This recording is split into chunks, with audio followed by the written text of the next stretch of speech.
and especially because you have that ghost flash onto the Darius, you get him going and he can continue to just win top lane fights. The big issue is then going to be, well, he can't really transition it to the bot lane unless if he really hoofs it down there.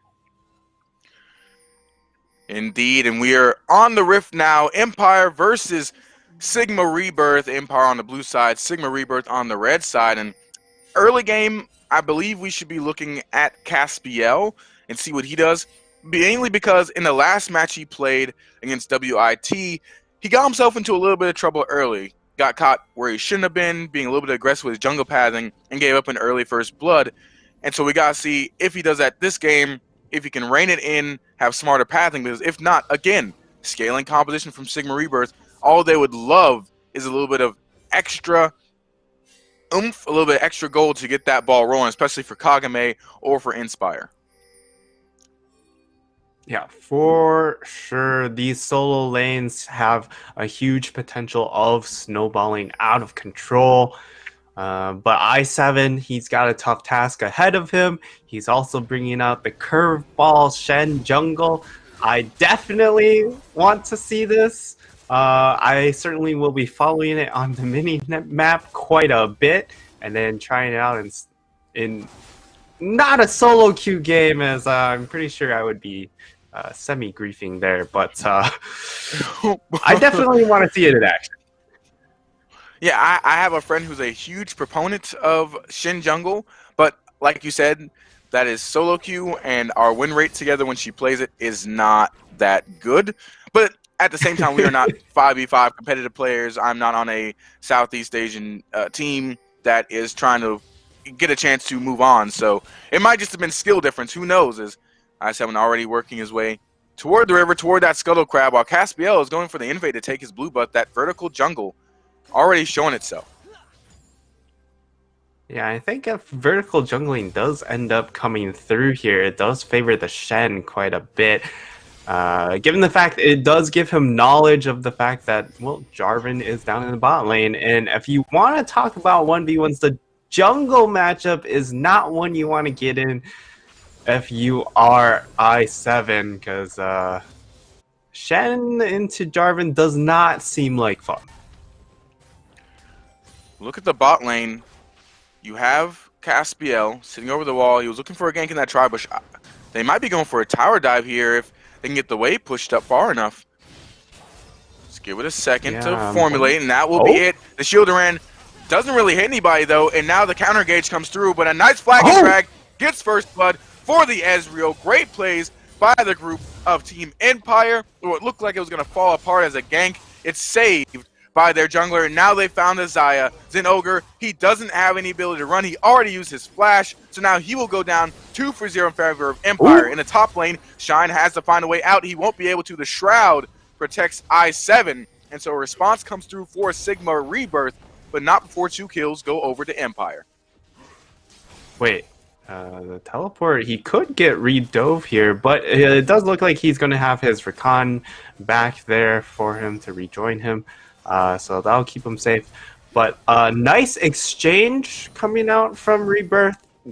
Seeing that dive come out in the bot lane, a little bit of a misplay, but certainly they were able to at least trade off something. A fantastic taunt flash coming in from i7. I want to highlight that one. That was pretty dirty, especially on Irelia, who can jump around.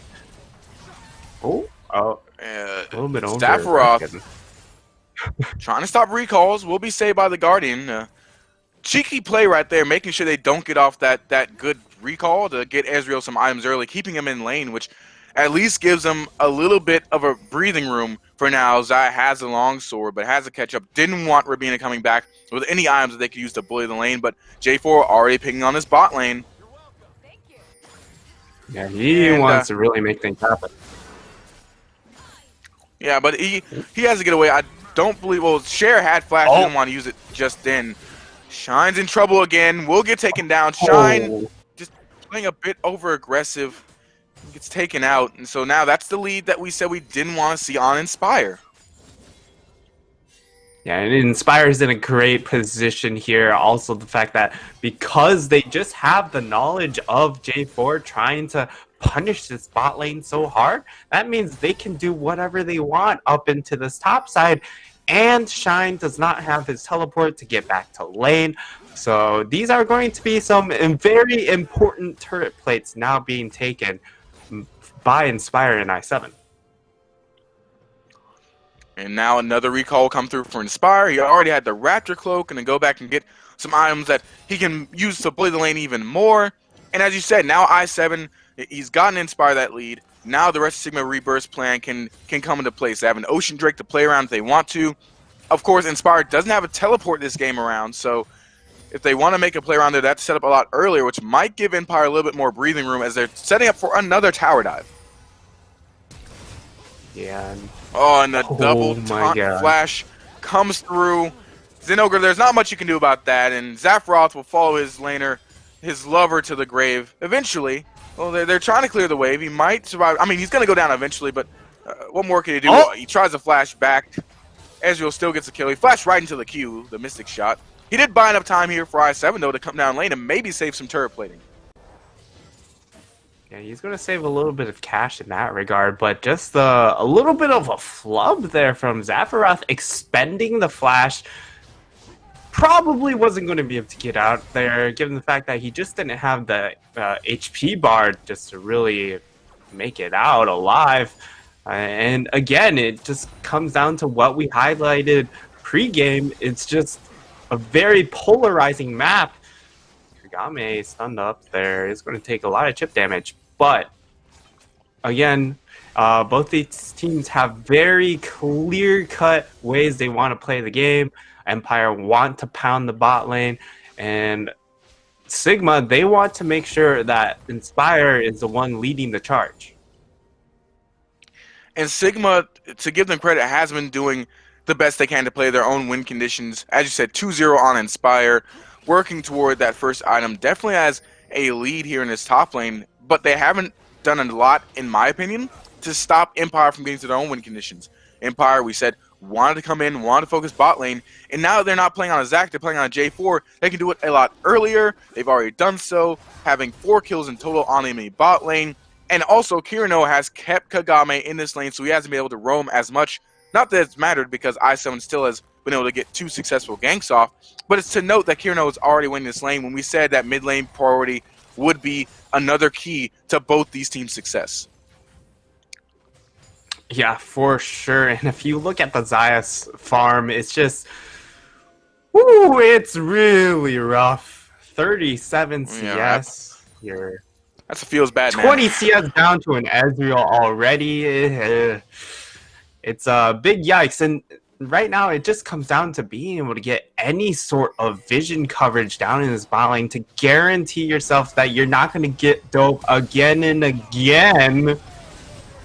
Near literally on cooldown. Now that they have full ultimates to Cataclysm into the Heroic Justice for the punch comes through. However, it is Kagame joining in. A double kill will go over to Galio, but what can Sigma Rebirth get on the back end of it? It looks like Caspiel won't be able to escape for much longer. Corki has roamed down. He's gotten the kill. He's able to get away, though, just for now. He'll be able to escape with his life. And now Kirino's on the backside. He drops the Chaos Storm. It looks like Galio wants to stop him up, though. Kagame will still fall in the end. So a great response there from Empire on the back end of what looked disastrous because of Kagame. Had that roam with the package, well timed, but not enough.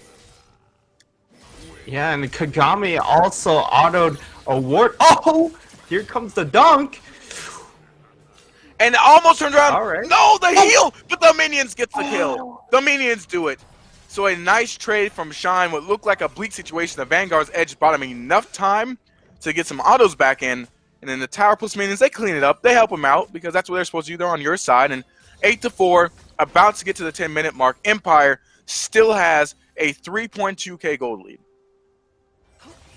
Yeah, Empire in pretty darn good control here.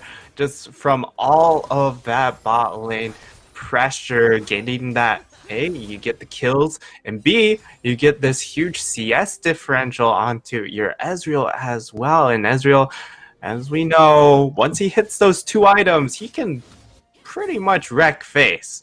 And Also, Kirino, he's out to a pretty sizable farm lead himself. We saw Kagame make that roam play happen in the from the mid lane down to the bot lane, but then Kirino, he just pushed up his wave and waited for Kagame to just deliver himself to him, and he accepted the offering.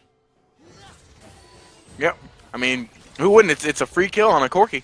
I mean, I'd take it. And now he has 2 stacks on his Dark Seal, has evolved Hex Tech, and again, I want to go back to your Ezreal point. The fact that, yes, although Ezreal, as we all know, can't outbuild the double tier anymore, fed Ezreal in the early game, 3-1-3, a 41 CS lead is still a very, very scary Ez. And so we'll see how Empire transitions that into a lead. I want to take note of the Vision game, because we said that Sigma Rebirth's Vision game was better than Empire in a lot of ways, but that doesn't matter when a lot of your wards are having to be used defensively to protect yourself instead of offensively to get that early vision, track Caspiel's rotations, and set yourself up for better team fights and more success. Yeah, but there might be a collapse onto the jungler of Empire. It ends up not happening, but again, there's just more of these turret plates falling for this Ezreal, and he might just cash out in all of them.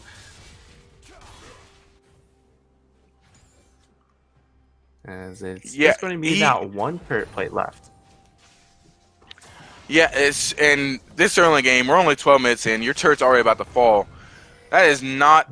It's just not a good look. Being honest, we all know it.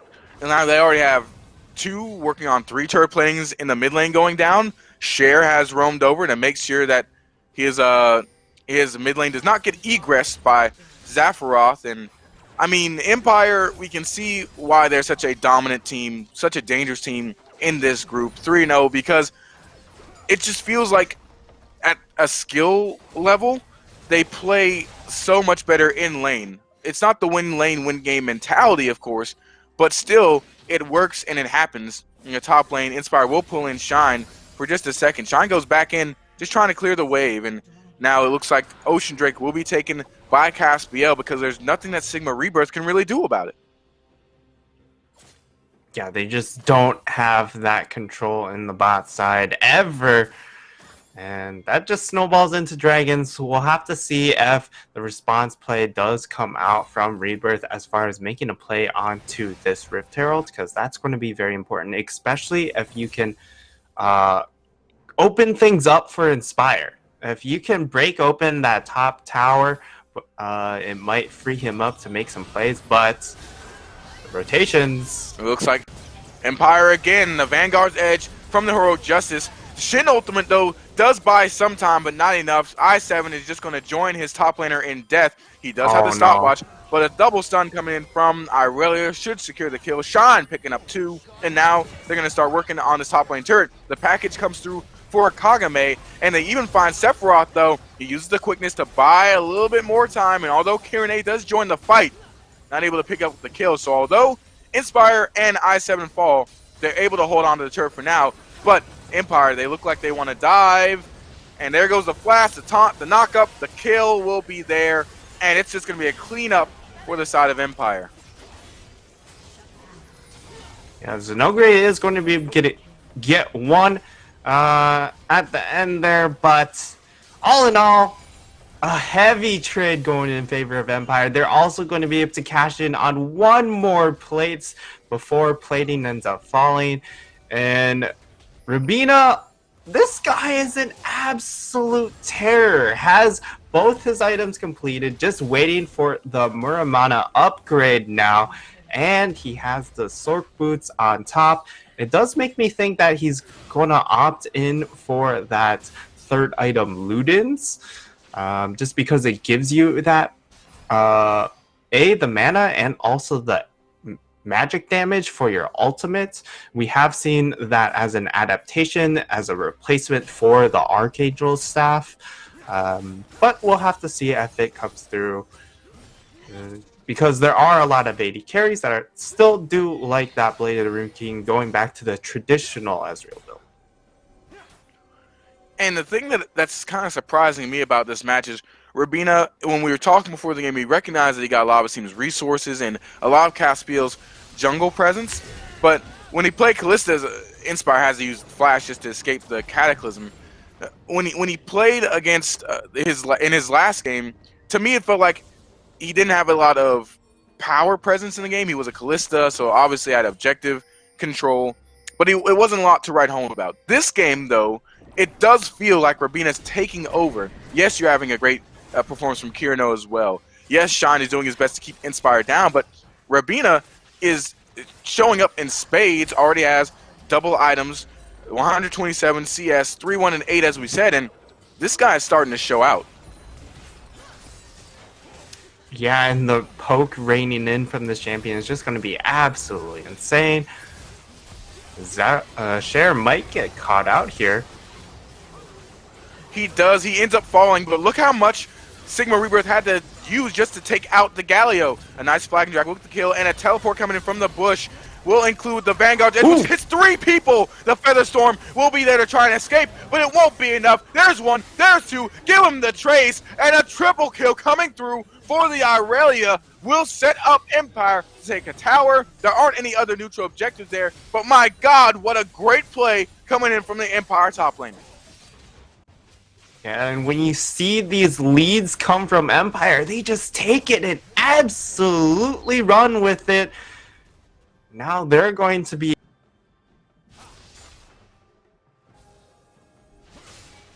in great again. That's going to be coming up soon. And when Baron spawns, they're going to be in great position to take Baron as well. As we're crossing the 17-minute mark here, 18-7, 36,000 gold, already a 10,000 gold lead in favor of Empire. Looking at their itemization, so many members already hitting power spikes, and we're not even past the 20-minute mark. Looking at the side of Sigma, they have a lot catching up to this. Darius, he got the Nasher's Tooth, and he's really the one behind. However, Sigma Rebirth, they play so much to Inspire that it is a concern, even though he's the only one that hasn't really completed a full item yet. Yeah, he opted for that Raptor's Cloak, and also getting that tier 2 boots has set him a little bit behind as far as getting that one core item, getting that Triforce online here. As it's going to be the Inferno Dragon going down over in favor of Empire. That's going to make these Ezreal Qs do so much more damage, along with Kirino's absolutely monstrous build right now.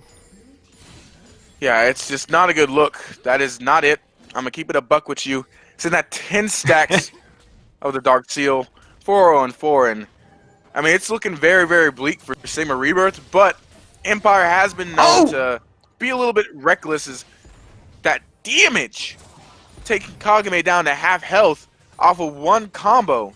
It wasn't even the full rotation, it's one combo. Already you can see Rabina feeling himself a little bit, 4-1-11. But yeah, I mean, the good news for Sigma Rebirth is Empire has shown to be a little bit reckless at times. Caspiel will go for engages that put his team in a bind, and because they're such a coordinated team in the way they play, his team will follow him to the ends of the earth and back, and sometimes that can lead them to death. We'll see if Sigma Rebirth can take advantage of that as we cross the 19-minute mark here. Yeah, they're going to be really looking for a rebirth here in this game, because right now they've been put into the grave over and over again. And especially on the farm department, it's just so dire coming in from the mid and the bot lane. I mean, especially the bot lane, because Xayah just hasn't even come online, not even close, still quite a ways away. She can do things at that first Azeel item, but you're really looking for the 3 crit items before you actually start taking off.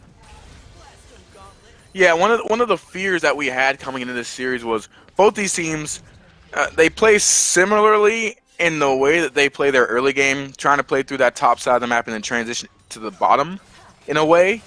And one of the worries, at least for me, was that if one of these top laners falls behind, if they don't have a good game, then that lead will transition to a bomb lane. And Zinogre and Zephyroth, last time they played, didn't have to face against a team that tried to press them a ton. They played it, and when they did, it was a Sivir Morgana lane, a lot of escape potential, so they had a lot of safety. Not saying that Rakan's Eye doesn't have a lot of safety, but it just seems that they've been exploited time and time again by the mobility and the global pressure by Empire, and you're starting to see just the complete disassembly of the Sigma Rebirth bot lane because they're just not as safe as they were in their last match. For sure, and I mean, part of that issue comes from the fact that there are 3 teleports available for the side of Empire.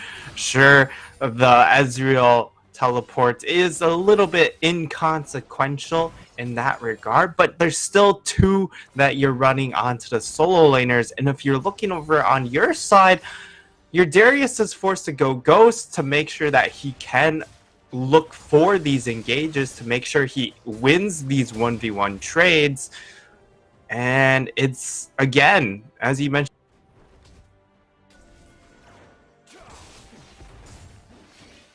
before, not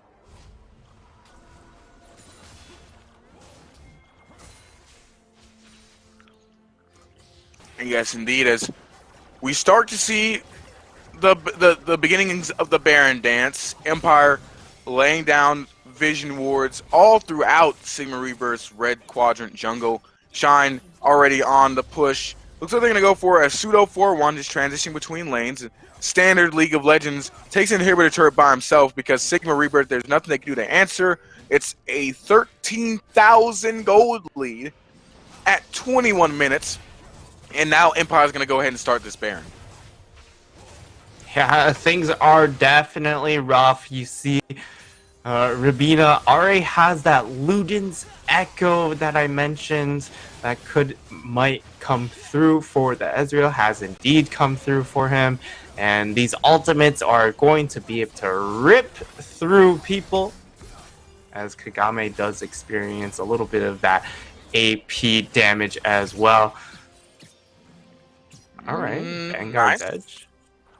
Yeah, nice Vanguard's Edge. You just didn't have the follow-up, but I mean, at this point, you can do that. Well, there goes your mid laner in one laser in one combo. So now they can push top lane with impunity because there's a 4v5 on the map, and Empire again just playing to their win conditions. They haven't let Sigma Rebirth get Inspire ahead. They haven't allowed them to even come back in this game, and the AD carry for Sigma, Zenogre, he's just so far behind. There's no other damage, especially when that Corki just gets deleted off the face of the earth. Yeah, and Kagame not quite to his item breakpoints as well. He wants that rapid fire cannon to come through before he can start making plays. And ooh, this might be the end of the game. Yeah, they're not even gonna let him get to that point. They take out 2 members, a double kill again for Rabina. They're going to take the inhibitor turret. It's a 3v5 at the moment, and there's not much they can do. The Corki has the package. Going to be trying to throw out that poke. Looks like Empire's going to go for the standard. They're going to be careful, play it safe, not try and push too hard. Oh! And oh my goodness, I7, you're gone. You're done. Just get out of the game. Just disconnect. As it gets deleted by Rabina again, and the package is thrown out, but that's certainly going to be game. They're on the Nexus turrets, and there's nothing that these 2 carries can do about it. Empire with an impressive showing, soon to close this one out on a Nexus and go up to 4-0. And they're going to close this.